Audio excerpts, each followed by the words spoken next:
Hello friends. Pandian ஸ்டோரில் என்ன நடக்குதுன்னு பார்க்கலாம் வாங்க. வீடியோவை ஸ்கிப் பண்ணாமல் கடைசி வரைக்கும் பாருங்கள். நம்ம கதிர் ராஜியோட கையை பிடிச்சிக்கிட்டு விடவே இல்லை. ராஜியை ரசித்து பார்த்துக்கிட்டு இருக்காங்க. ராஜுக்கு ஒன்றுமே புரியல. என்ன கதிர் புதுசு புதுசாக பண்ணுறானே, கதிர் உனக்கு என்னாச்சு அப்படின்னு சொல்லி கேட்கவும், ஒன்றும் இல்லை ராஜி, நீ ஏன் என்னைக்கும் இல்லாமல் இம்புட்டு அழகாக இருக்க, உன் கண்ணு, உன் கண்ணும், உன் வாயின்னு சொல்லிட்டு ஒவ்வொன்றும் அவ்வளோ அழகாக தெரியுது என் கண்ணுக்கு. இங்கே பார் ராஜி, முன்னாடி வரைக்கும் உன்னை என் பொண்டாட்டியாக நான் ஏற்றுக்கிறதே கிடையாது. எப்படியோ ஏதோ ஒரு சூழ்நிலையில் நமக்கு கல்யாணம் நடந்துருச்சு அப்படின்னு சொல்லிட்டு நான் பாட்டுக்கு என் வாழ்க்கை அப்படியே ஃப்ரீயாக விட்டுட்டேன். இப்படி இருக்கணும் அப்படி இருக்கணுன்ற ஒரு கனவு எதுவுமே இல்லை. திருப்புன்னு உனக்கும் எனக்கும் கல்யாணம் நடந்துச்சு. கொஞ்ச நாள் வரைக்கும் நீயும் நானும் எலியும் போனியம்மா இருந்தோம். இப்போது உன்னை எனக்கு ரொம்ப பிடிக்க ஆரம்பிச்சிருச்சு ராஜி. உண்மையாகவே நான் நிறைய விஷயத்தில் பார்த்துருக்கேன். என்னை நீ எங்கேயுமே விட்டு கொடுத்தது கிடையாது. அது மட்டும் இல்லாமல் ஏதாவது நான் பெருசாக தொழில் தொடங்குறனோ இல்லை வேறு ஏதாவது செய்கிறனோ அதுக்கு எல்லாத்துக்குமே நீ உறுதுணையாக வந்து நிற்கிற. அது மட்டும் இல்லாமல் என் மேலே நீ எம்புட்டு பாசம் வச்சுக்கிட்டு இருக்க. இது எல்லாத்தையுமே நான் உணர்ந்துட்டேன் ராஜி. அது மட்டும் இல்லாமல் இப்போது இன்றைக்கு நம்மளோட வாழ்க்கையை நம்ம இந்த நிமிஷத்துலேருந்து தொடங்குவோமா அப்படின்னு சொல்லிட்டு இங்கே நம்ம ராஜிக்கிட்ட நம்ம கதிர் கேட்குறாங்க. ராஜிக்குமே ரொம்பவே சந்தோஷமாக இருக்குது. கதிர் அப்படியே ரொமான்டிக்காக பார்த்துக்கிட்டு இருக்காங்க நம்ம ராஜி. இப்போது இவங்க ரெண்டு பேருமே ஒருத்தர் மனசுக்குள்ளே ஒருத்தர் என்னெல்லாம் வச்சுக்கிட்டு இருக்காங்களோ அவங்க அது எல்லாத்தையுமே ரெண்டு பேருமே ஷேர் பண்ணிக்கிறாங்க. இப்போது அவங்களோட வாழ்க்கையுமே ஸ்டார்ட் பண்ணிடுறாங்க. ரொம்பவே சந்தோஷமாக ஜாலியாக என்ஜாய் பண்ணுறாங்க. இன்னொரு சைடு இங்கே நம்ம கோமதி ஒவ்வொரு நிமிஷமும் அப்படியே துடிச்சிக்கிட்டு இருக்காங்க. பாண்டியன் கூட பேசாமல் அவங்களால இருக்கவே முடியல. எப்படியாவது அவங்க கூட நம்ம பேசிடணும் அப்படின்னு சொல்லிட்டு நம்ம கோமதி ஏதாவது ஒரு பிளான் பண்ணணும் அப்படின்னு சொல்லிட்டு சரி நம்ம சாதாரணமாக இருக்கிற டைமில் தான் போய் பேசினா பேச மாட்டேங்கிறாங்க. நமக்கு உடம்பு முடியல அப்படின்னா கண்டிப்பாக அவங்களாம் மனசு மாறி நான் உண்மையை மறைச்சி தான் மறந்தே என்கிட்ட வந்து கண்டிப்பாக பேசுவாங்க அப்படின்னு சொல்லிட்டு நினைக்கிறாங்க.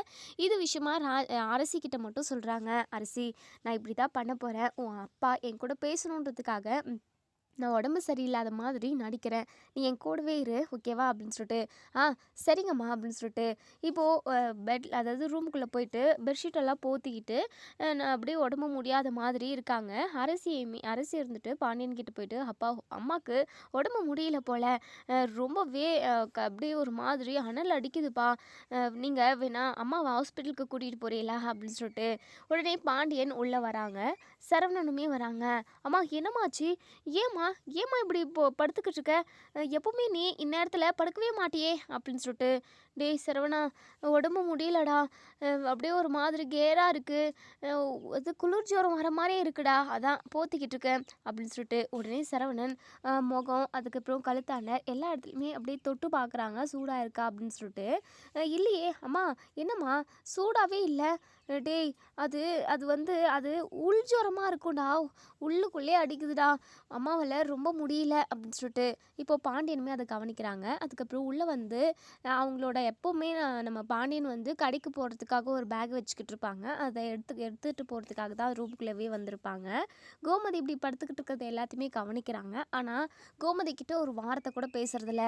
பேசுவாங்களான்னு சொல்லிட்டு இங்கே நம்ம கோமதி ஒவ்வொரு நிமிஷமும் இங்கே பாண்டியன் முகத்தவே பார்த்துக்கிட்டு இருக்கவும், ஆனால் பாண்டியன் டே சரவணா, கடைக்கு கிளம்பலாம் வாடா அப்படின்னு சொல்லிட்டு வெளியே போயிடுறாங்க. என்ன இவங்க கண்டுக்காமே போயிட்டாங்களே, நம்ம இப்போ நடிச்சது எல்லாமே வேஸ்ட்டா அப்படின்னு சொல்லிட்டு நம்ம கோமதி மனசுக்குள்ளே நினைக்கிறாங்க. இப்போது சரவணனுமே, அம்மா நீ உடம்ப பார்த்துக்கோமா, நீ சாப்பிடு அரசி, நீ காலேஜுக்கெல்லாம் இன்றைக்கி போக வேண்டாம், அம்மா கூடவே இருந்து அம்மாவை பார்த்துக்கோ சரியா, நான் போகிறேன் அப்படின்னு சொல்லிட்டு இங்கே நம்ம சரவணனுமே கடைக்கு கிளம்பி பாண்டியன் கூட போயிடுறாங்க. இங்கே அரசி இருந்துட்டு, அம்மா என்னம்மா இப்படி ஆகிப்போச்சே, இங்கே பாரும்மா, இந்த மாதிரி ஓவர் ஆக்ட் எல்லாம் பண்ணாமல் வேறு ஏதாவது புதுசாக யோசிமா, ரொமான்டிக்காக யோசி, அப்படியாவது நீ அப்பாவோட மனசில் நுழையிறியான்னு பார்ப்போம். இப்போ நீ உண்மையை மறைச்சில்ல, அது எல்லாமே மறந்து உன்கிட்ட பேசணும், அந்த அளவுக்கு ரொமான்டிக்காக நீ ஏதாவது ஐடியா பண்ணுமா அப்படின்னு சொல்லிட்டு, ஏய் அப்படியெல்லாம் எனக்கு எதுவும் பண்ண தெரியாதடி, நான் எப்படி பண்ணுவேன், அம்மா நீங்கள் ரெண்டு பேரும் லவ் பண்ணி தானே கல்யாணம் பண்ணிக்கிட்டீங்க, லவ் பண்ண நேரத்தில் நீங்கள் எப்படியெல்லாம் பேசிப்பீங்க? இல்ல எப்படி நீங்க அதாவது வீட்டுக்கு தெரியாம தான் பேசிக்கிட்டு இருப்பீங்க. அந்த அளவுக்கு அந்த காலத்தில ஃபோன் அவ்வளவா இருந்திருக்காது. கண்டிப்பா உங்களுக்கு ஃபோனுமே கிடைச்சிருக்காது. அது இல்லாம வேற எப்படி அப்பாவ மீட் பண்ணி பேச ட்ரை பண்ணுவீங்க? உங்களோட மனசுல உள்ளதெல்லாம் எப்படி அப்பாக்கு காட்டுவீங்க? அந்த மாதிரி ஏதாவது ஒண்ணு யோசிம்மா புதுசா, ரொமான்டிக்கா யோசிம்மா. கண்டிப்பா அப்பா நீ போட்ட வழியில சிக்கிருவாரு அப்படின்னு சொல்லிட்டு இங்க நம்ம ரா அரசி வந்து ஒரு ஐடியா குடுக்குறாங்க. இப்போ நம்ம கோமதியுமே சூப்பர் ரீ கரெக்ட் கரெக்ட் அதுவே நான் அது ஃபாலோ பண்ணுறேன் அப்படின்னு சொல்லிட்டு நம்ம அரசி சரிம்மா உனக்கு நான் கொஞ்சமாக சமைச்சு எடுத்துகிட்டு வரேன். நீ காலையில் எழுந்திரிச்சு டீ மட்டும் தான் போட்டேன். அப்பாவும் இது அண்ணனும் கடையில் தான் சாப்பிடுவாங்க. நமக்கு மட்டும் கொஞ்சமாக நான் சமைச்சு எடுத்துகிட்டு வரேன். ஏய் அரசி உன்னால் முடியுமாடி? அம்மா அதெல்லாம் நான் பார்த்துக்கிறேன். அப்பாவை எப்படி சமாதானப்படுத்துறதுன்றதை மட்டும் நீ பாருமா. மற்றபடி எல்லாத்தையும் நான் பார்த்துக்கிறேன். போய் கிச்சனில் எல்லா வேலையுமே பார்க்குறேன் அப்படின்னு சொல்லிட்டு இங்கே நம்ம அரசி வந்து கிச்சனுக்கு போயிடுறாங்க. இப்போ கோமதி பயங்கரமா யோசிக்கிறாங்க என்ன பண்ணலாம் அப்படின்னு சொல்லிட்டு. Idea super. நம்ம போயிட்டு அவர் முன்னாடி நின்று பேசினா தானே எதுவுமே காது கொடுத்து கேட்க மாட்டேங்கிறாங்க. அது மட்டும் இல்லாமல் ஒரு சில விஷயத்த அவர் முன்னாடி நம்ம பேசுறதுக்குமே தயங்குவோம். அதே நம்ம மனசில் உள்ளது எல்லாத்தையுமே லெட்டராக எழுதிட்டா அப்படின்னு சொல்லிட்டு நம்ம கோமதி லெட்டராக எழுத பார்க்குறாங்க. அதாவது இப்படி எழுதலாமா அப்படி எழுதலாமான்னு சொல்லிட்டு எழுதி எழுதி எழுதி நிறைய பேப்பர் கிழிச்சு கிழிச்சு பெட் மேலே போட்டு வச்சுக்கிறாங்க. அப்போ தான் நம்ம அரசி வந்து கொஞ்சம் சமைச்செல்லாம் முடிச்சுட்டு உள்ளே வராங்க ரூம்குள்ளே. அதாவது கோமதி இருக்கிற ரூம்குள்ளே. அம்மா என்னம்மா பண்ணிக்கிட்டு இருக்க? ஏய் உன் அப்பாவோட மனசை மாத்துற மாதிரி ஏதாவது கவிதையோ இல்லை வேற ஏதாவது என் மனசில் பட்டதை எழுதணும்னு நினச்சேன். ஒவ்வொன்று எழுதுறேன் ஆனால் அது தப்பாக போயிடுதுடி. எதுவுமே நல்லா இல்லடி அப்படின்னு சொல்லிட்டு இங்கே நம்ம கோமதி வந்து ரொம்பவே ஃபீல் பண்ணி சொல்லிக்கிட்டு இருக்காங்க. அம்மா ஏதாவது எழுதுமா. லவ் பண்ண காலத்தில் எத்தனையோ உங்களுக்கு நிறைய ஞாபகங்கள் இருந்திருக்கும். நீயும் நிறைய லெட்டர் போட்டிருப்ப. அதில் என்ன எழுதுனியோ ஏதாவது ஒன்று எழுதுமா. அதை பார்த்து கண்டிப்பாக அப்பா மனசு மாறத்துக்கு கூட நிறைய வாய்ப்பு இருக்குல்ல அப்படின்னு சொல்லிட்டு. சரிடி. ஒரு வழியாக இங்கே நம்ம கோமதி வந்து அவங்க லவ் பண்ண காலத்தில் அவங்க ஒரு கவிதை எழுதியிருப்பாங்க. அந்த கவிதையுமே எழுதுகிறாங்க. அதே சமயம் அதுக்கு கீழே என்னை மன்னிச்சிடுங்க. இதுக்கப்புறம் நான் எந்த ஒரு உண்மையுமே உங்ககிட்ட மறைக்க மாட்டேன். மறைக்கணும்னு நினைக்கல. தயவு செஞ்சு என்னை மன்னிச்சு ஏற்றுக்கோங்க. அது மட்டும் இல்லாமல் நீங்கள் பேசாமல் இருக்கிறது எனக்கு ஒரு மாதிரி இருக்குங்க. நீங்கள் பேசாமல் இருக்கிறதுக்கு பதிலாக எனக்கு வேறு ஏதாவது தண்டனையை கொடுங்க, இல்லைனா விஷம் கொடுத்துருங்க அப்படின்ற மாதிரியெல்லாம் அதில் ஒரு சில வார்த்தைகள் எல்லாமே நிறைய எழுதியிருக்காங்க. இப்போது இதை எப்படி கொடுக்குறது? அரசி நீ வேணா கொடுத்துட்டு வரியா அப்படின்னு சொல்லிட்டு. ஐயோ அப்பா கிட்ட நான்லாம் போய் கொடுக்க மாட்டேன்ப்பா, நீயே கொடுமா அப்படின்னு சொல்லிட்டு இங்கே நம்ம அரசி வந்து அங்கேருந்து கிளம்பிடுறாங்க. என்ன பண்ணலாம் எப்படி கொடுக்கலான்னு சொல்லிட்டு இங்கே நம்ம கோமதி வந்து பயங்கரமாக யோசிக்கிறாங்க. அதுக்கப்புறம் சரி நம்ம கடைக்கு போயிட்டு கொடுத்துட்டு வந்துடுவோம். சாப்பாடு எடுத்துகிட்டு போகிற மாதிரி போவோம். அதுக்கப்புறம் பேசுகிற மாதிரி பேசி அவங்கக்கிட்ட இந்த லெட்டரை கொடுத்துட்டு வந்துடுவோம் அப்படின்னு சொல்லிட்டு இங்கே நம்ம கோமதி வந்து நினைக்கிறாங்க. சூப்பர் இதுதான் கரெக்டு அப்படின்னு சொல்லிட்டு. இப்போது இங்கே சாப்பாடுமே அதாவது எடுத்து பேக் பண்ணி எடுத்து இப்போது அதாவது கடைக்கு போகிறதுக்காக கிளம்பிக்கிட்டு இருக்காங்க நம்ம கோமதி. இன்னொரு சைடு நம்ம மீனா வந்து ராஜுக்கு கால் பண்ணுறாங்க. என்ன பண்ணுற ராஜி அப்படின்னு சொல்லிட்டு. அக்கா நாங்கள் சென்னைக்கு வந்திருக்கோங்க்கா அப்படின்னு சொல்லிட்டு சென்னைக்கு வந்திருக்க விஷயத்த எல்லாத்தையுமே சொல்கிறாங்க. என்ன ராஜி திடுதுப்புன்னு போயிருக்கேன், என்கிட்ட ஒரு வார்த்தை கூட சொல்லலை அப்படின்னு சொல்லிட்டு. அக்கா உங்ககிட்ட சொல்லக்கூடாதுனாலாம் இல்லை, ஏதோ ஒரு இதில் வேகத்தில் வந்துட்டேன். கோச்சிங்க்கு அதாவது காம்படிஷன் நடக்குது. அது மட்டும் இல்லாமல் இங்கே இந்த போலீஸ் ட்ரைனிங் பண்ணுறவங்கெல்லாம் நிறைய பேர் வந்திருக்காங்க. ஆனால் நான் வந்தது கோச்சிங் கிளாஸ்க்காக வந்திருக்கேன்க்கா. அது மட்டும் இல்லாமல் கோச்சிங் கிளாஸ் உள்ளே போயிட்டு அது உள்ளே சேர்கிறதுக்கு முன்னாடி 2 நாள் சென்னையில் ட்ரைனிங் இருக்குது அப்படின்னுலாம் சொல்லியிருக்காங்க. அதெல்லாம் முடிச்சுட்டு அதுக்கப்புறம் தான் கோச்சிங் கிளாஸ் போக முடியும் அப்படின்னு சொல்லிட்டு டீட்டெயில்ஸ் எல்லாமே சொல்கிறாங்க. சரி ராஜி நீ நல்லா அதில் அதாவது நல்லா கிளாஸ் எல்லாம் அட்டென்ட் பண்ண ஓகேவா அப்படின்னு சொல்லலாம் சொல்கிறாங்க. இப்போது ஓகேக்கா அப்படின்னு சொல்லிட்டு.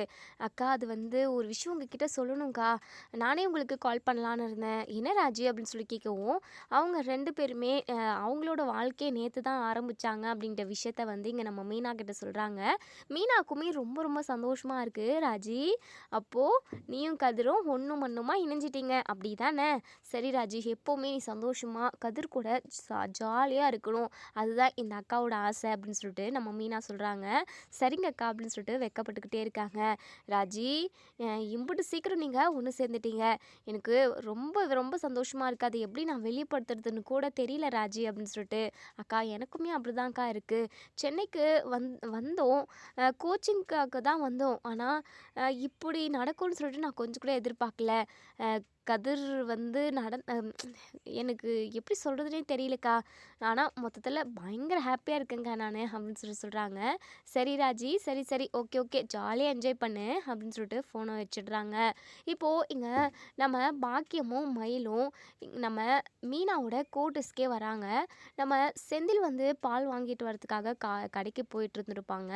இங்க பாக்கியமும் அதாவது பாக்கியமும் மயிலும் மீனாவை பார்க்கறதுக்காக உள்ள வரவும், அவங்க 2 பேருமே பார்த்துட்டு இங்க நம்ம மீனா பயங்கரமா கோவப்படுறாங்க. எதுக்காக நீங்க 2 பேரும் இங்க வந்திருக்கீங்க? தேவையில்லாம பிரச்சனையில என்ன மாட்டி விடலாம்னு நினைக்கிறீங்களா? அப்படின்னு சொல்லிட்டு, ஐயோ மீனா, உன்னை எதுக்காக மீனா நாங்க மாட்டி விட போறோம் அப்படின்னு சொல்லிட்டு நம்ம மயில் வந்து கேட்குறாங்க. உடனே இங்கே நம்ம மீனா இருந்துட்டு, ஆமாக்கா, உங்கள் கூட நான் பேசுனா கூட கண்டிப்பாக அதுக்கு சேர்த்து எனக்கு ஏதாவது பெரிய ஆப்பா வச்சு விடுவீங்க. அதான் உங்களை பற்றி எனக்கு நல்லாவே தெரியுமே. தப்பே பண்ணாத நம்ம குடும்பத்தை, அதாவது எங்கள் குடும்பத்தை ஜெயிலுக்கு அனுப்புனீங்கல்ல, என்ன நான் பொய் சொன்னீங்க. கண்டிப்பாக எனக்குமே பெரிய ஆப்பா நீங்கள் வைப்பீங்க. தயவு செஞ்சு எங்ககிட்ட பேசுகிற வேலையை வச்சுக்காதீங்க. இன்னும் கொஞ்ச நேரத்தில் அவங்க வந்துடுவாங்க. பால் வாங்கிட்டு வரதுக்காக கடைக்கு போயிருக்காங்க. தேவையில்லாமல் நீங்கள் இங்கே இருக்கிறத பார்த்தா கண்டிப்பாக அவங்க சண்டை போடுவாங்க. இங்கேருந்து போயிடுங்கக்கா அப்படின்னு சொல்லிட்டு நம்ம மீனா ரொம்பவே கட் அண்ட் ரைட்டாக எங்கள் மயில் கிட்ட சொல்லவும், மயில் பயங்கரமாக அழுகுறாங்க. ப்ளீஸ் மீனா, தயவு செஞ்சு நான் சொல்கிறத ஒரு நிமிஷம் கேளு மீனா அப்படின்னு சொல்லிட்டு. அக்கா, அதான் ஆஃபீஸில் வச்சு நீங்கள் எல்லாம் என்னை பார்க்க வராதீங்கன்னு சொல்லிட்டு சொல்லிட்டேன்ல, எதுக்காக திரும்ப திரும்ப வந்து இப்படி என்னை தொந்தரவு பண்ணிக்கிட்டு இருக்கீங்க? உங்களால் அதுக்கப்புறம் எனக்கும் செந்தில் மாமாவுக்கும் தான் பிரச்சனை வரும். தயவு செஞ்சு அதை புரிஞ்சுக்கிட்டு இங்கேருந்து கிளம்புங்க அப்படின்னு சொல்லிட்டு. உடனே பாக்கியம் இருந்துட்டு, ஏ மீனா, உன் வாழ்க்கை மட்டும் நல்லா இருக்கணும், உங்களுக்குள்ளே எந்த பிரச்சனையும் வந்துடக்கூடாது அப்படின்னு சொல்லிட்டு நீ எம்புட்டு துடிக்கிற, அதே மாதிரி தானே என் பொண்ணுக்கும் இருக்கும். என் பொண்ணும் அவள் புருஷன் கூட சேர்ந்து வாழணும்னு சொல்லிட்டு அவளுக்கு மனசில் ஆசை இருக்காதா? அதுக்கு நீங்கள் ஒழுங்காக இருந்திருக்கணுங்க. தேவையில்லாத பிரச்சனை எல்லாத்தையுமே இழுத்து விட்டது நீங்கள் தான். மயிலக்காவோட வாழ்க்கை இன்னைக்கு இப்படி இருக்குன்னா அதுக்கு மொத்த காரணமும் நீங்கள் தான். உங்களால் தான் எல்லா தப்புமே நடந்திருக்கு. உங்கள் மேலே தப்பை வச்சுக்கிட்டு என்கிட்ட உன் புருஷனும் நீயும் ஒன்று சேர்ந்து வாழணும்னு நினைக்கிறீங்க. அதே மாதிரி தான் என் பொண்ணும் அப்படி நினைப்பானா? அதுக்கு நான் என்னங்க பண்ண முடியும்? உங்கள் பொண்ணோட வாழ்க்கையை நான் கெடுத்தனா? இல்லைல்ல, நீங்கள் தானே ஒட்டு மொத்தமாக மயிலக்காவோட வாழ்க்கையை கெடுத்தீங்க அப்படின்னு சொல்லிட்டு இங்கே நம்ம மீனா வந்து பாயிண்ட்டாக பேசவும், இங்கே பாக்கியா இருந்துட்டு, இங்கே பாரு மீனா, தேவையில்லாமல் சண்டையெல்லாம் எதுவும் வேணாம். நாங்கள் சொல்ல வேண்டிய விஷயத்த வந்து சொல்லிட்டு போகலான்னு வந்திருக்கோம். இங்கே பாரு மீனா, உங்கள் குடும்பத்து மேலே இருக்கிற கேஸை நானும் மயிலும் வாபஸ் வாங்கிடுறோம். ஆனால் சரவணன் வந்து மயிலை விவாகரத்து பண்ணக்கூடாது. அதுக்கு மட்டும் ஏதாவது வழி இருந்தால் பாரு மீனா. என்னங்க பேசிக்கிட்டு இருக்கீங்க? நான் என்னங்க பண்ண முடியும் இதில்? கொஞ்சமாவது யோசிச்சு தான் பேசுகிறீங்களா? இதில் முடிவெடுக்க வேண்டிய ஆளும் நான் கிடையாது. இது விஷயமா பேச வேண்டிய ஆளும் நான் கிடையாது. தயவு செஞ்சு புரிஞ்சுக்கிட்டு இங்கேருந்து போங்க. அவங்க மட்டும் வந்துட்டாங்க அப்படின்னா கண்டிப்பாக நான் என்ன சொல்ல வரேன்னு கூட கேட்க மாட்டாங்க. ஏற்கனவே எனக்கும் அவருக்கும் சின்னதாக பிரச்சனை போய்கிட்டு இருக்கு. இதில் நீங்கள் வேற வந்து இன்னும் எரியிற நெருப்பில் எண்ணெயை ஊற்றி விட்ட கணக்காக ஆகிடும். தயவு செஞ்சுங்கிறது கிளம்புறீங்களா அப்படின்னு சொல்லிட்டு நம்ம மீனா சொல்லிக்கிட்டே இருக்காங்க. நம்ம செந்திலுமே பால் வாங்கிக்கிட்டு வந்துக்கிட்டு இருக்காங்க. இங்கே பாக்கி இருந்துட்டு, இல்லை மீனா, என் பொண்ணுக்கு ஒரு வழி தெரியாமல் நான் இங்கேருந்து போக மாட்டேன் அப்படின்னு சொல்கிறாங்க. என்னங்க பேசிக்கிட்டு இருக்கீங்க? என்கிட்ட பேசி என்னங்க வழி கிடைக்க போகுது? கொஞ்சம் கூட லாஜிக்கே இல்லாமல் பேசிக்கிட்டு இருக்கீங்க. இதில் முடிவெடுக்க வேண்டியது சரவணன் மாமா, என்னுடைய அத்தை குடும்பம் தான். நான் என்னங்க இதில் பண்ண முடியும்? என்னால் அட்வைஸ் மட்டும் தான் பண்ண முடியும். அது கூட இனிமேல் உங்களுக்காக நான் பண்ணவே மாட்டேன். நீங்கள் எம்புட்டு பெரிய ஆளுங்க அப்படின்னு சொல்லிட்டு நான் தெரிஞ்சுக்கிட்டேன். தயவு செஞ்சு இங்கேருந்து இடத்த காலி பண்ணுங்க அப்படின்னு சொல்லிட்டு நம்ம மீனா சொல்லிக்கிட்டே தான் இருக்காங்க. ஆனால் பாக்கியம் இருந்துட்டு, ப்ளீஸ் மீனா, தயவு செஞ்சு நீ சரவணன் மாப்பிள்ளை கிட்ட சொல்லு மீனா அப்படின்னு சொல்லிட்டு, தயவு செஞ்சுங்கிறது கிளம்புங்க, நான் சொன்னால் யாரும் ஏற்றுக்க மாட்டாங்க அப்படின்னு சொல்லிட்டு பேசிக்கிட்டு இருக்க நேரத்திலேயே இங்கே செந்தில் வந்துடுறாங்க. செந்தில் பாக்கியத்தையும் மயிலையும் பார்த்துட்டு பயங்கரமாக கோவப்படுறாங்க. மீனா, இங்கே என்ன நடக்குது? இவங்களை இப்போது கோர்ட்டர்ஸ்க்கே வர வச்சிட்டியா? அவங்க வீட்டுக்கு போய் பார்த்து பேசிக்கிட்டு இருந்தேன்.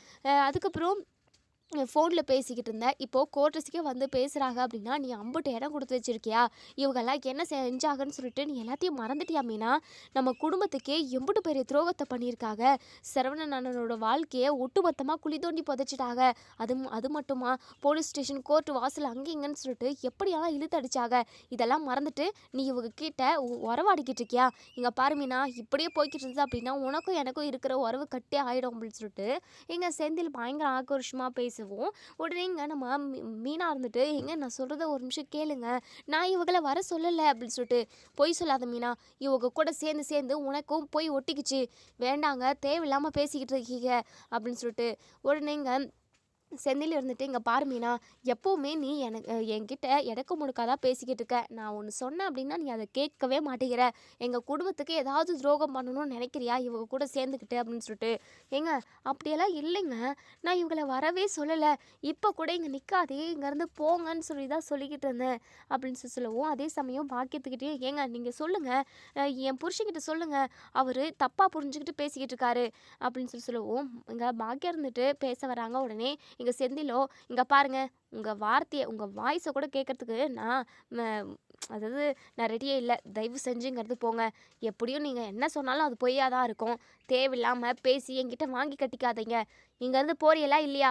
அப்படின்னு சொல்லிட்டு ரொம்பவே சத்தம் போட்டு பேசவும், மயில் இருந்துட்டு, "அம்மா இங்கேருந்து போயிடுவோம் வாம்மா. தேவையில்லாம மீனாவோட வாழ்க்கையிலும் பிரச்சனை வேண்டாம்" அப்படின்னு சொல்லிட்டு, இங்க நம்ம மயிலும் பாக்கியமும் அங்கேருந்து கிளம்பிடுறாங்க. நம்ம மீனா இருந்துட்டு, "ஏங்க என்னங்க நீங்க அவங்க கூட என்ன கம்பேர் பண்ணி அது மட்டும் இல்லாம அவங்க கூட ஒன்று சேர்த்து வச்சு பேசுறீங்க. நான் எதுவுமே தப்பா பேசலைங்க. அவங்க வந்ததுமே போங்க போங்கன்னு தான் நான் சொல்லிக்கிட்டு இருந்தேன்." "போதும் நிறுத்து மீனா. நீ என்ன மாதிரியான ஆளுன்னு சொல்லிட்டு நான் தெரிஞ்சுக்கிட்டேன். மயிலுக்கு உதவி செய்கிறது, அது மட்டும் இல்லாமல் என் அம்மா ஏதாவது பொய் சொன்னால் அதுக்கு உடந்தையாக இருக்கிறது, யாரெல்லாம் பொய் ஃப்ராடு வேலை பண்ணுறாங்களோ அதுக்கு உடந்தையாக நீ மட்டும்தான் இருக்க. உன்னுடைய நடவடிக்கை எதுவுமே சரியில்லை மீனா. நம்ம லவ் பண்ணுறப்போ நீ ரொம்ப நல்ல பொண்ணாக இருந்த. கல்யாணம் ஆனதுக்கப்புறம் நீ வேறு மாதிரி டோட்டலாக சேஞ்ச் ஆகிட்ட. உன் கூட வாழ்கிறதுக்கே எனக்கு பிடிக்கல. கோர்ட்டஸுக்கு வந்ததுக்கப்புறம் ஒரு டீ காஃபி வச்சு கொடுக்கறதுக்கு கூட எப்போ பாரு பஞ்சாயத்தே. அது மட்டும் இல்லாமல் ஒரு நாளாவது கோர்ட்டஸுக்கு வந்ததுக்கப்புறம் எனக்கு சாப்பாடு செஞ்சு போட்டுப்பியா? என் அம்மாலாம் அப்படி கிடையவே கிடையாது. பொண்ணுங்கன்னா என் அம்மா மாதிரி இருக்கணும். பிள்ளைங்களுக்கும் புருஷனுக்கும் வீட்டையும் எல்லாத்தையும் பார்த்துக்கிட்டு இருக்காக அவங்க. அவங்கள மாதிரி ஒரு நல்லவங்க எங்கேயுமே இருக்கவே மாட்டாங்க. ஆனால் நீ ஒரு புருஷனுக்கு கூட டீ காஃபி வச்சு கொடுக்க முடியல உன்னால். நீ எல்லாம் எதுக்காக என்னை லவ் பண்ணி வேற கல்யாணம் பண்ணிக்கிட்ட?" அப்படின்னு சொல்லிட்டு எங்கள் செந்தில் பயங்கர கோவமாக பேசவும், மீனா இருந்துட்டு, "ஏங்க என்னங்க நீங்கள் பொண்ணுங்கன்னா நீங்கள் என்ன நினச்சிக்கிட்டு இருக்கீங்க? உங்களுக்கு எல்லா வேலையும் செஞ்சு கொடுக்கணும், வேலைக்கு போகணும், வீட்டில் துணியை துவைச்சி சமைச்சி தொடச்சி க்ளீன் பண்ணி துணியை துவைச்சி துணியை மடிச்சின்னு இப்படி எல்லா வேலையும் செஞ்சுக்கிட்டு இருக்கிறவங்க தான் பொண்ணுங்களா? பொண்ணுங்க அதுக்காக மட்டும் தான் பிறந்திருக்காங்கன்னு நீங்கள் நினச்சிக்கிட்டு இருக்கீங்களா? பொண்ணுங்க எப்போவுமே உங்களுக்கு அடிமையாகவே இருக்குன்னு நினைக்கிறீங்களா?" அப்படின்னு சொல்லிட்டு, "ஐயோ மீனா, இப்படி வசனமெல்லாம் எடுத்துடாத. பொண்ணுங்களை எப்பவுமே அடிமையாக வைக்கணும்னு சொல்லிட்டு நான் நினைக்கவே இல்லை. தேவையில்லாமல் இப்படியெல்லாம் என்கிட்ட வன்மம்லாம் பேசாத. ஏன் உன்னால் காலையிலேருந்து சாப்பிட்றதுக்கு சாப்பாடு கூடவா செய்ய முடியாது? உலகத்தில் எல்லா பொண்ணுங்களுமே சாப்பாடு செய்கிறாங்க மீனா, செய்கிறாங்க. இங்கே பாருங்க, வீட்டில் இருக்கிறவங்க ஏதோ சாப்பாடு செஞ்சுட்டு ஏதோ வீட்டில் உள்ள வேலையை பார்த்துக்கிட்டு இருப்பாங்க. நான் சாப்பாடும் செஞ்சுக்கிட்டு வேலைக்கு போய்கிட்டு திரும்ப நைட்டுக்கும் வந்து சமைச்சிக்கிட்டு அப்படியெல்லாம் என்னால் இருக்க முடியாதுங்க. எனக்கு வேலை அதிகம். இங்கே பாருங்க, தேவையில்லாமல் பிரச்சனை பண்ணிக்கிட்டு இருக்காதீங்க. ஏன் ஊரில் உள்ள ஆம்பளைகளாக யாரும் சமைக்கிறதுலையே என்ன? எல்லாரும் தானே சமைக்கிறாங்க. நீங்கள் ஒரு நாளைக்கு நான் ஒரு நாளைக்குன்னு சொல்லிட்டு சமைக்கலாம் அப்படின்னு சொல்லிட்டு நீங்கள் சொல்லணும். நான் வேலைக்கு உங்களை மாதிரி ஈக்குவலாக போய்கிட்டு தானே இருக்கேன். உங்களை விட 5000 ரூபாய் அதிகமாக தான் சம்பாதிக்கிறேன்" அப்படின்னு சொல்லிட்டு இங்கே மீனா வந்து சொல்லவும், இதை கேட்ட இங்கே செந்திலுக்கு ஒரு மாதிரி மனசு கஷ்டமாயிடுது. "என்ன மீனா, அப்போது என்னை விட அதிகமாக சம்பாதிக்கிறேன்னு சொல்லிட்டு சொல்லி காட்டுறியா? இங்கே பாரு மீனா, உனக்கு எனக்கும் செட்டே ஆகாது. சேச்சே, உன் கூடலாம் ஒன்று சேர்ந்து எவன் வாழுவான்? என் மனுஷனா இருக்கிறவன் கண்டிப்பாக உன் கூட ஒன்று சேர்ந்து வாழவே முடியாது.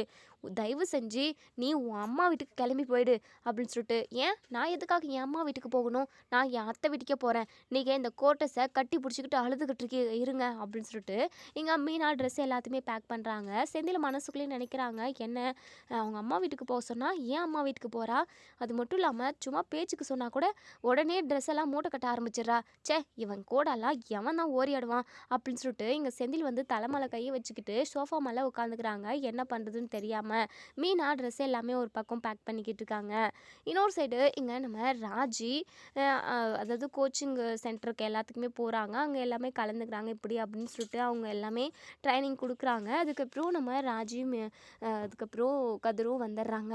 மறுநாள் காலையில் நம்ம ராஜி கதிர்கிட்ட சொல்கிறாங்க, "கதிர், நான் உங்ககிட்ட ஒரு விஷயம் சொல்லணும் கதிர். உன்ன மாதிரி எனக்கு குட்டி கதிர் வேணும்.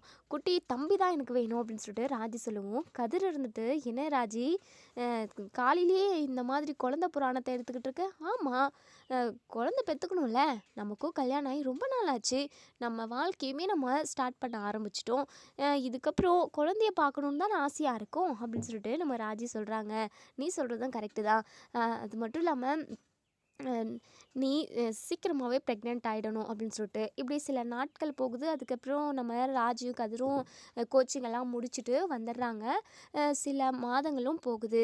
அது வரைக்குமே நம்ம கோமதியும் நம்ம பாண்டியனும் பேசுறதில்ல. கடைசி வரைக்கும் பேசக்கூடாதுன்னு தான் இருக்காங்க. ஏன்னா சரவணன் வாழ்க்கையுமே இப்போது தனிமரமாக நின்றுச்சு. மயிலும் கோமதியும் தப்பு பண்ணவங்க தான். 2 பேரும் ஒரே தப்பு தான் பண்ணியிருக்காங்க அப்படின்னு சொல்லிட்டு மயிலை வச்ச இடத்துல தான் கோமதியையுமே நம்ம பாண்டியன் வச்சிருக்காரு. இப்போது இங்கே நம்ம ராஜி ஒரு மாதிரி கேராக இருக்குது, வாமிட் வர மாதிரி இருக்குது. ஒரு 4 டேஸ் 5 டேஸாகவே அவங்களுக்கு அப்படி தான் இருக்குது. கதிர்கிட்ட சொல்கிறாங்க. கதிர் இருந்துட்டு, "இங்கே பாரு ராஜி, இப்படி விடக்கூடாது. உனக்கு 4 5 நாளாக இருக்குன்னு சொல்கிறேன். அப்புறம் எப்படி நம்ம இதை சும்மா விட முடியும்? சாதாரணமாக இருந்தால் 1 நாள் 2 நாள்லேயே அது சரியாக இருக்கணும். ஏதோ ஒரு பிரச்சனை உடம்புக்குள்ளே, அதனால தான் இப்படி இருக்குது. நம்ம ஹாஸ்பிட்டல் போய் பார்த்துட்டு வந்துடுவோம்." அப்படின்னு சொல்லிட்டு இங்கே நம்ம ராஜியும் கதிரும் ஹாஸ்பிட்டலுக்கு போகிறாங்க. போயிட்டு செக் பண்ணி பார்க்குறாங்க. நம்ம ராஜி வந்து ப்ரெக்னெண்ட்டாக இருக்காங்க. இந்த விஷயமா டாக்டர் வந்து சொல்லவும் ராஜியும் கதிரும் பயங்கர சந்தோஷம். கதிருக்கு ஒரே வெக்கமாக வருது. ராஜி அவ்வளோ சந்தோஷமாக இருக்காங்க. இதுக்காக தாங்க நான் ரொம்ப நாளாக வெயிட் பண்ணிக்கிட்டு இருந்தேன். எனக்கு குட்டி கதிர் பிறக்க போகிறான். சரி இதை ஃபஸ்ட்டு அத்தைக்கிட்டேயும் மாமாக்கிட்டேயும் சொல்லணும். ரொம்ப ரொம்ப சந்தோஷப்படுவாங்க. ஃபோனில் பண்ணி சொல்லிடலாமா அப்படின்னு சொல்லிட்டு, வேண்டாம் நேரில் போய் சொன்னால் தான் ரொம்ப சுவாரஸ்யமாக இருக்கும். அத்தையும் மாமாவும் சந்தோஷப்படுறதை நம்ம கண்கூடாக நேராக பார்க்க முடியும் அப்படின்னு சொல்லிட்டு, அதுக்கப்புறம் இங்கே நம்ம மீனாவுக்கு கால் பண்ணி வீட்டுக்கு வர சொல்கிறாங்க. "என்ன ராஜு திடுதுப்புன்னு வர சொல்கிற, என்ன பிரச்சனை?" அப்படின்னு சொல்லி கேட்கவும், "என்னக்கா பிரச்சனையாக இருந்தால் தான் வர சொல்லுவோன்னா என்ன, சந்தோஷமான விஷயத்துக்கெல்லாம் வர சொல்ல மாட்டேனா? என்ன ராஜி அப்படி என்ன சந்தோஷமான விஷயம்?" அப்படின்னு சொல்லி கேட்கவும், "அக்கா நீங்கள் நேரில் வாங்கக்கா, நான் விஷயத்த நேரில் சொல்கிறேன்." அப்படின்னு சொல்லிட்டு இப்போது இங்கே நம்ம மீனாவுமே அதாவது செந்திலுக்கும் மீனாவுக்கும் அடிக்கடிக்கு பிரச்சனை வருது. அது அப்படியே சமாதானம் ஆகிடுது. இப்போ வரைக்குமே நம்ம மீனா வந்து செந்திலை விட்டு பிரிஞ்சியும் வரல. ட்ரெஸ் எல்லாம் பேக் பண்ணாங்க தான். அதுக்கப்புறம் நம்ம செந்தில் காலில் கையில் விழுந்து நம்ம மீனாவை சமாதானம் பண்ணியாச்சு. இப்போ செந்திலும் மீனாவும் தான் வீட்டுக்கு வந்துக்கிட்டு இருக்காங்க. இப்போ வீட்டுக்கு வந்ததுமே நம்ம கதிர் ராஜியும் இங்கே நம்ம மீனா கிட்ட கோமதி வீட்டில் உள்ள ஒட்டுமொத்த பேர்கிட்டையுமே சொல்கிறாங்க தான் ப்ரெக்னெண்ட்டாக இருக்கிற விஷயத்த. ரொம்பவே சந்தோஷம் நம்ம கோமதிக்கும் பாண்டியனுக்கும். உடனே கோமதி கதிரை ஓடி வந்து கட்டி பிடிச்சி கணன்மெல்லாம் கிள்ளி முத்தம் கொடுக்குறாங்க. "ராஜி" அப்படின்னு சொல்லிட்டு ராஜியை அப்படி கட்டி பிடிச்சி அவங்களோட சந்தோஷத்தை வெளிப்படுத்துகிறாங்க. இப்போது அதே சாக்கா நம்ம கோமதி பாண்டியனையுமே போய் கட்டி பிடிச்சிக்கிறாங்க. பாண்டியனால் மறுக்கவும் முடியல. அது மட்டும் இல்லாமல் ரொம்ப நாள் கழித்து நம்ம வீட்டில் ஒரு சந்தோஷமான விஷயத்தை கேள்விப்படுறோம். சந்தோஷமான விஷயம் நடக்க போகுது. இந்த வீட்டுக்கு ஒரு குட்டியாள் வரப்போகிறாங்க அப்படின்ற ஒரு சந்தோஷத்தில் எல்லாத்தையும் மறந்துட்டு கோமதியை ஹக் பண்ணிக்கிறாங்க. இங்கே கோமதிக்கு பயங்கர குஷி. இப்போ தான் அதாவது லவ் பண்ணுறப்போ, அதாவது ஒன் சைடு லவ்னு வச்சுக்கலாமே. ரொம்ப நாள் ஒருத்தவங்கள நம்ம லவ் பண்ணிக்கிட்டு இருக்கோம். இப்போது அவங்கக்கிட்ட போயிட்டு ப்ரப்போஸ் பண்ணுற நாள் இன்னைக்கு. ப்ரப்போஸ் பண்ணிடுறோம். அவங்க ஓகே சொல்லிடுறாங்க. அப்படி ஓகே சொல்லிட்டா எந்த அளவுக்கு நம்ம மனசுக்கு சந்தோஷமாக இருக்கும், அந்த அளவுக்கு நம்ம கோமதி வந்து பயங்கர ஹாப்பியாக ஃபீல் பண்ணுறாங்க. என்னை மன்னிச்சிருங்க, நீங்கள் கடைசி வரைக்கும் என்கிட்ட பேசாமல் இருப்பீங்கோ அப்படின்னு சொல்லிட்டு நான் ரொம்ப பயந்துட்டேன் அப்படின்னு சொல்லிட்டு பயங்கரமாக அழுகுறாங்க. "அழுகாத கோமதி, எல்லாமே கொஞ்ச நாள் வரைக்கும் தான். இருந்தாலும் என்னதான் இருந்தாலும் நீ அந்த உண்மையை என்கிட்ட சொல்லியிருக்கணும். எப்போவுமே புருஷன் பொண்டாட்டிக்குள்ள ஒளிவு மறைவு இருக்கவே கூடாது. இது வரைக்கும் நான் உன்கிட்ட எந்த ஒரு விஷயத்தையுமே மறைச்சது கிடையாது. நீயும் அப்படி தான் இருக்கணும் நான் எதிர்பார்த்துருப்பேன்ல. நீ இப்படி பண்ணது எனக்கு மனசுக்கு கொஞ்சம் கஷ்டமாக தான் இருக்குது." அப்படின்னு சொல்லிட்டு இங்கே நம்ம பாண்டியன் வந்து சொல்கிறாங்க. எக்காரணத்து கொண்டும் என் உயிர் போகிற சுச்சுவேஷனாக இருந்தால் கூட நான் எப்போவுமே உங்ககிட்ட பொய் சொல்ல மாட்டேங்க அப்படின்னு சொல்லிட்டு நம்ம கோமதி வந்து சொல்கிறாங்க. இப்போ எல்லாருமே ஒன்றா சந்தோஷமாக இருக்காங்க. அப்போ தான் இப்படி சந்தோஷமாக இருக்கிற டைமில் தான் இங்கே மயில் வீட்டில் இருந்து பாக்கியமும் மயிலும் ஒன்று சேர்ந்து இங்கே பாண்டியனுக்கு கால் பண்ணுறாங்க. பாண்டியனுமே கால் அட்டன் பண்ணி சொல்லுமா அப்படின்னு சொல்லிட்டு உடனே கோமதி யாருங்க அப்படின்னு சொல்லி கேட்கவும், "இந்த மயில் தான்" அப்படின்னு சொல்லிட்டு, அவள் ஃபோனெல்லாம் எதுக்காக அட்டன் பண்ணுறீங்க? இங்கே பாருங்கள், வேண்டவே வேண்டாம், அவளோட ஃபோனை கட் பண்ணி விடுங்க அப்படின்னு சொல்லிட்டு உடனே பாண்டியன் இருந்துட்டு, "இங்க பாரு கோமதி, சும்மா இரு, நான் பேசணும்" அப்படின்னு சொல்லிட்டு. "சொல்லுப்பா மயிலு, எதுக்காக கால் பண்ணியிருக்க?" "மாமா, ரொம்ப மாதம் ஆகிப்போச்சு, என்னை இது வரைக்குமே யாருமே வந்து கூப்பிட வரல. நான் இனிமேல் எந்த தப்பும் பண்ண மாட்டேன்னு சொல்லிட்டு என்னுடைய வாழ்க்கையை காப்பாற்றுறதுக்காக தான் என்னுடைய அம்மாவும் அப்பாவும் போலீஸ் கம்ப்ளைண்ட் அது இதுன்னு என்னென்னமோ நடந்து முடிஞ்சிருச்சு. தயவு செஞ்சு என்னை வந்து கூட்டிகிட்டு போக மாமா. சரவணன் மாமா எப்படி இருக்காங்க? அவங்க கூட பேசக்கூட முடியறதில்ல. ஃபோனையுமே எல்லாரும் பிளாக் லிஸ்ட்டில் போட்டு வச்சுருக்காங்க. ப்ளீஸ் மாமா, எந்நேரமும் நம்ம வீட்டு நினைப்பா தான் நான் உட்காண்ட்ருக்கேன். தயவு செஞ்சு என்னை மன்னிச்சு ஏற்றுக்கோங்க மாமா. ஏதோ தெரியாதனமாக ஒரு தப்பு நடந்துருச்சு. மனுஷங்கன்னா தப்பு செய்வாங்க அப்படிங்கிறது ஒரு இயல்பு தான். தயவு செஞ்சு என்னை மன்னிச்சிடுங்க. இதுக்கப்புறம் பொய்ன்ற ஒரு வார்த்தை என் வாயிலிருந்து வரவே வராது. தயவு செஞ்சு என்னை ஏற்றுக்கோங்க மாமா. என்னை மன்னிச்சிடுங்க மாமா. நான் பண்ணதெல்லாம் ரொம்ப தப்பு தான் மாமா. அதுக்கு நீங்கள் எம்பிட்டு பெரிய தண்டனை கொடுத்தாலும் வாங்கிக்கிறேன். ஆனால் என்னை அந்த வீட்டுக்கு கூட்டிகிட்டு போக மாமா அப்படின்னு சொல்லிட்டு மயில் வந்து கெஞ்சுறாங்க. ஸ்பீக்கரில் தான் போட்டிருப்பாங்க நம்ம பாண்டியன். இப்போது இங்கே கோமதியை பார்க்குறாங்க. கோமதி, நீ சொன்ன பொய்யுமே நான் உன்னை மன்னிச்சு ஏற்றுக்கிட்டேன். இப்போது மயில் விஷயத்தில் என்ன முடிவெடுக்கலாம்? சரவணனோட வாழ்க்கையுமே நம்ம சரி செய்யணும். அதுக்கு என்ன பண்ண போகிற சொல்லு. இப்போ மயில்கிட்ட நான் என்ன சொல்லட்டும்? மயில்கிட்ட இனிமேல் எனக்கு ஃபோனே பண்ணாத, என் பையனுக்கும் உனக்கும் விவாகரத்து நடந்துரும்னு சொல்லட்டுமா? இல்லை நீ வாமா, எல்லாத்தையும் பார்த்துக்கலாம். மனுஷங்கன்னா பொய் சொல்ல தான் செய்வாங்க. நம்ம மன்னிக்கிறது தான் பெரிய மனசு அப்படின்ற மாதிரி சொல்லுவாங்க. என்ன பண்ணலாம் சொல்லு கோமதி அப்படின்னு சொல்லிட்டு கோமதி கேட்குறாங்க. நம்ம மயிலுமே லைனில் தான் இருக்காங்க. இப்போ கோமதி இது விஷயமா நம்ம கோமதி என்ன முடிவு எடுப்பாங்க, என்ன முடிவு எடுத்தால் நல்லாயிருக்கும் அப்படின்னு நினைக்கிறவங்க இந்த வீடியோ கீழே கமெண்ட் பண்ணி தெரிவிங்க. தேங்க்யூ.